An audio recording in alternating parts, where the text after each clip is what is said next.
Olá amigos, vamos à nossa videoanálise de fechamento do pregão desta quarta-feira, dia 22 de fevereiro, e Ibovespa apresentando aqui uma queda em torno de 0,84%, está próximo aí de sair do leilão de fechamento, proporcionando a formação de topo no gráfico diário, novamente uma primeira sinalização para se ter um movimento de baixa. Até o pregão de ontem não tinha nenhuma sinalização para baixo, aconteceu já no pregão de hoje, uma abertura mais forte para baixo na primeira hora de pregão. Olhando aqui, é uma sinalização de baixa para se ter um movimento para baixo após ter testado a região ali dos 69 mil a 70 mil pontos, 70.500 pontos que eu já venho citando nas últimas análises. Isso aconteceu já depois de ter gerado um longo movimento para cima, que houve uma pequena quebra aqui, que essa tinha uma perspectiva menor no meu modo de ver, de se ter um movimento para baixo, deu continuidade para cima. Essa aqui já vejo uma chance um pouco maior de se ter um movimento para baixo. Confirma essa expectativa se perder a mínima de hoje, 68.282 pontos. E aí teria uma região aqui de suporte intermediário na faixa 67.750 pontos. Depois disso, ali na mínima deste candle aqui, 67.157, e mais relevante, ficando aqui por volta dos 66.650 pontos, 66.600 pontos. Então seria essa região aí dos próximos suportes para o Ibovespa, para um possível movimento para baixo, que ele vem aqui montar um movimento de correção no gráfico diário. No mini índice, olhando aqui para o gráfico de 10 minutos, cheguei a recomendar uma operação no pregão de hoje, olhando para o G60. O que tivemos aqui no G60 foi abriu forte para baixo e gerou aqui a perda da mínima do fundo anterior. Até ficou travado no primeiro momento ali para perder essa região de suporte, mas perdeu, gerou um movimento para baixo, quebrou a sequência de topos e fundos ascendentes, anulou sua tendência de alta e traz uma expectativa de se ter uma tendência de baixa, dentro do que eu até comentei ali no Ibovespa, podendo trazer aqui um movimento para baixo no gráfico diário. Então, dentro dessa expectativa e dentro do movimento para baixo mais forte, que não estava nem conseguindo superar as máximas descendentes no G60, depois dessa lateralização aqui, eu busquei uma entrada na ponta vendedora depois que fez esse movimento para baixo, ou seja, considerando toda essa correção, esse movimento lateral, uma correção forte desse movimento inteiro aqui para baixo, em termos ali de tempo principalmente, e aí considerando esse movimento aqui para baixo, essa movimentação fraca para cima, principalmente esses três últimos candles aqui tentando subir e não conseguindo, esse aqui supera a máxima desse anterior e não consegue dar sequência, eu recomendei venda primeiramente na perda da mínima desse candle, depois que não foi executada, recomendei na perda da mínima desse candle. Vende, gera a venda, minha expectativa era de pegar uma boa relação risco-ganho aqui para baixo, ou seja, de perder esses fundos anteriores e gerar aqui um novo movimento para baixo no pregão. Só que aí não conseguiu dar sequência, esse candle já reverte para cima, ou seja, já retorna o que tinha gerado esse candle aqui para baixo, e aí encerra a posição assim que superou a máxima deste candle aqui, que foi a máxima aqui 69.360. Então foi uma posição com a perda de 0,07%, na operação capital total menos 0,09%. Então olhando para o G60, temos aqui um movimento para cima, dentro desse movimento de baixo. Então a formação se não ganhar força para cima e gerar a formação de topo mais relevante aqui para baixo, tende a apoiar um pouco mais a operação na ponta vendedora. Depois disso, comentando aqui o mini dólar, voltando aqui para o gráfico diário e indo aqui para o mini dólar, fazendo aqui a questão dos ajustes. Então tivemos um pregão forte para baixo no mini dólar, abriu já perdendo aquela região dos 95 a 90, 3,095 a 3,090. Busquei uma operação na ponta vendedora aqui neste nível, na perda da mínima deste candle, quando tenta aqui subir de maneira fraca depois desse movimento de baixo. Essa venda foi executada, mas não anda, não vem direto aqui para baixo e aciona a minha saída quando supera a máxima deste candle, gerando aqui uma perda de 0,08%, os dois stops mais curtos, e menos 0,12% no capital total. Depois disso, o mercado tenta ali subir, perde força, e aqui na abertura do mercado americano, onde tem uma maior volatilidade, gera ali justamente o que eu gostaria que acontecesse anteriormente aqui para tentar pegar um movimento aqui para baixo no mini dólar. Depois disso não recomendei mais nenhuma entrada, olhando para o G60, ficou mais esticado para baixo agora pelo G60.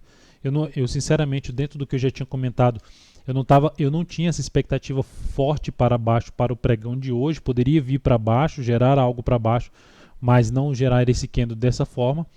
Mas de qualquer forma, o que, que a gente tem aqui? Uma movimentação longa, um candle forte que traz a expectativa que o próximo pregão possa ser um pregão aí de correção. E dentro dessa possibilidade, movimentação, a sinalização um pouco mais relevante para cima no G60, apoiaria um pouco mais a operação na ponta compradora. Se vier fraco para cima no G60, fica mais para voltar para a ponta vendedora.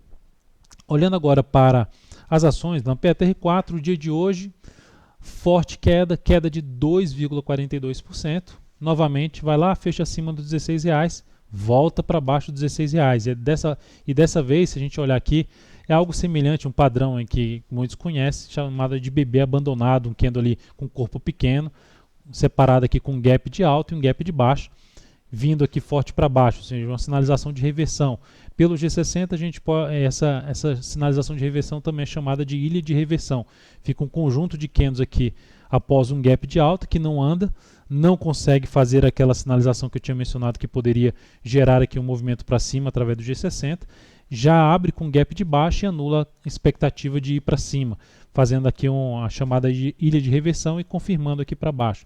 Então é um ativo que desconfigurou a possibilidade de se buscar uma compra de imediato em cima dela, e dependendo do que ela fizer aí nos próximos pregões, ficaria mais atento para a ponta vendedora, mas nesse momento com um cenário mais difícil operacionalmente, principalmente falando aqui em cima dessa região dos R$16, em termos de se buscar operar a favor de uma tendência aí que esteja definida, que nesse momento está ficando com a tendência bem mais indefinida no curto prazo, a PTR4. Na Vale 5, dia de hoje de queda de 2,1%. Ativo aqui gerando a confirmação do engolfo de baixa do pregão passado, ou seja, perdendo a mínima do pregão passado, que poderia gerar justamente a formação mais para um pivô de baixa. Vem aqui para um possível fechamento desse gap, suporte em 32 e 31, voltando já para baixo da máxima dos dois últimos topos. Uma primeira sinalização de enfraquecimento dessa tendência, mas enfim, se esse ativo dentro ainda desses gaps, se não vier a fechar abaixo, principalmente desse gap, ficar aqui travado nessa região, ainda tende a apoiar mais para frente a uma possibilidade de voltar à ponta compradora em cima desse papel. Lembrando que a gente chegou a recomendar a compra nesse ativo na sexta-feira passada, na superação da máxima desse candle, não foi executado. Na pregão de segunda-feira, também na superação da máxima desse candle, só que já abriu lá em cima, não trazendo a oportunidade de entrar comprando a Vale 5. Depois disso, temos aqui para falar da Ambev, a BEV3.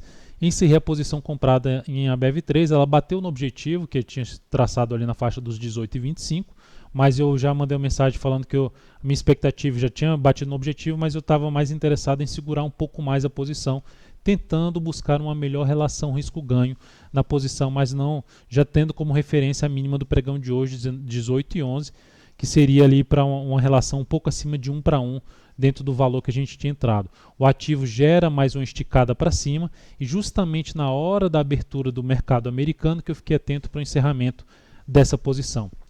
Justamente quando estava acontecendo, que eu mencionei lá no gráfico do mini dólar, uma sinalização para baixo, estava de olho justamente aqui na Ambev para um encerramento da posição, que já estava gerando uma melhor relação risco-ganho na posição. Então essa posição foi encerrada, quando essa estilingada aqui para cima e não consegue ali romper uma região em torno de 18,40, volta ali um pouco para baixo e encerra essa posição com um ganho de 2,4% na operação, e isso representou um crescimento de 0,6% no capital total. Então, enfim, sigo aí nessa questão da gestão de risco. Podendo ter mais alguns, tá vendo? A gente teve operações aqui negativas, principalmente no day trade, mas quando alguma operação dá certo, ou seja, anda a favor, sempre eu busco trabalhar com a melhor relação risco-ganho, sair ganhando mais do que foram as operações que geraram stop para mim. Então, olhando aqui para a CL3, já encerrei essa posição com perda. Por que encerrei essa posição com perda? Ela agora está ganhando força aqui para cima, mas encerrei essa posição com perda porque o ativo, na primeira hora de pregão, ela gera aqui uma tentativa de subida. Ela abriu primeiramente para baixo, gerando um sinal de topo no G60, batendo basicamente nesse nível aqui de suporte, veio até um pouco mais para baixo. Depois disso gera uma sinalização para cima, e quando essa sinalização para cima não consegue romper aqui essa máxima, e reverte para baixo, e eu opto por encerrar essa posição logo na sequência, quando volta principalmente para baixo de uma região em torno de 28,63. Se eu olhar aqui para o gráfico de 10 minutos, vai ficar um pouco claro o que é que aconteceu. Abriu aqui, vindo para baixo da região que eu mencionei aqui do topo anterior, gera uma sinalização de fundo ali no gráfico de 10 minutos, que era para justamente vir para romper aqui a máxima, gerar um pivô de alta, gerar aqui a superação da máxima do pregão anterior.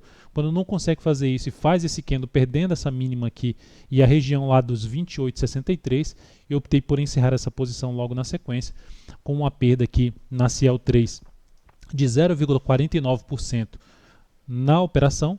Isso representou uma perda de 0,1% no capital total, representando o que eu acabei de mencionar sobre a gestão de risco da operação que deu certo e a operação que deu errado. É um ativo ainda, olhando para o gráfico diário, que chama atenção para se ficar atento na ponta compradora, olhando agora para em termos de superação de máxima do pregão anterior, para avaliar a chance aí de uma nova entrada em cima de CL3, enquanto o ativo não perder a sua questão de tendência de alta ali de fundos ascendentes, de topos e fundos ascendentes. Na sequência, comentar aqui a LPL4. A LPL4 é ativo que está travado na região de resistência, a gente já fez uma tentativa de compra no papel, não deu certo. E agora, novamente, ela vai lá, rompe lá para cima, em vez de dar o chamado falso rompimento e despencar aqui para baixo, o papel não andou para baixo, gera um movimento para baixo mais fraco e chama atenção para uma nova tentativa aqui de compra, se conseguir aqui voltar para cima da região em torno de R$ 12,45, que tem sido aqui uma região mais travada em termos de resistência para o ativo. Assim, é uma operação ainda um pouco mais arriscada, mas ainda se mantendo dentro da questão dos fundos ascendentes. Seria uma nova tentativa aqui de se buscar uma compra a favor de uma tendência de alta do papel, que dá nesse momento uma travada em cima de um patamar de resistência em cima de Eletropaulo. Então é isso, amigos, muito obrigado por sua valiosa atenção. Lembre-se de dar um like na videoanálise se ela estiver sendo útil para você de alguma forma. Um grande abraço e até o próximo pregão.